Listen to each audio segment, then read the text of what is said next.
एक दिन बादशाह अकबर अपने दरबार में बैठे थे। दरबार में सभी मंत्री और दरबारी मौजूद थे।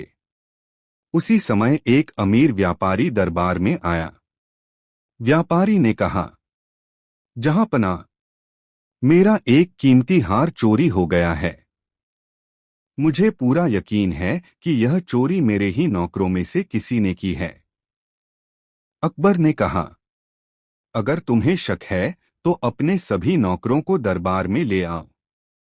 कुछ देर बाद व्यापारी अपने चारों नौकरों को लेकर दरबार में आया, लेकिन किसी ने भी चोरी कबूल नहीं की।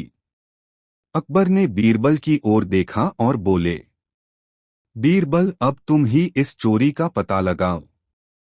बीरबल मुस्कुराए और बोले, जहांपनाह, मुझे एक छोटा सा उपाय सूझा है।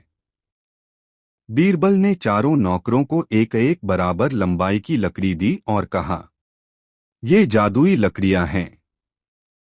जिसने चोरी की होगी उसकी लकड़ी रात भर में 2 उंगली लंबी हो जाएगी। इसलिए तुम सब इन्हें लेकर घर जाओ और सुबह दरबार में वापस आओ। चारों नौकर डर गए और लकड़ियां लेकर चले गए। असल में लकड़ियां जादुई नहीं थीं, लेकिन चोर नौकर बहुत डर गया। उसने सोचा, अगर मेरी लकड़ी सच में 2 उंगली लंबी हो गई तो मैं पकड़ा जाऊंगा। इस डर से उसने रात में ही अपनी लकड़ी 2 उंगली छोटी काट दी, ताकि अगर वह लंबी हो भी जाए तो बराबर ही लगे। अगली सुबह चारों नौकर दरबार में आए। बीरबल ने सभी की लकड़ियां देखीं और तुरंत बोले, जहांपनाह, चोर यही नौकर है। सब हैरान रह गए। अकबर ने पूछा, बीरबल, तुम्हें कैसे पता चला? बीरबल मुस्कुराकर बोले, जहांपनाह, मैंने जो लकड़ियां दी थीं वे बिल्कुल बराबर थीं, लेकिन इस नौकर की लकड़ी 2 उंगली छोटी है।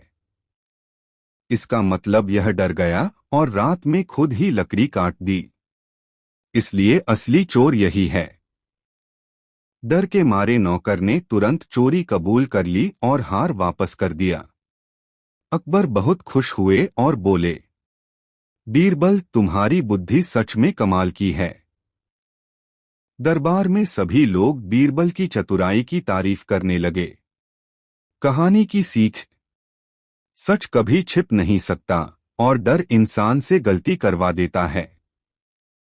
Please like, share and subscribe our YouTube channel.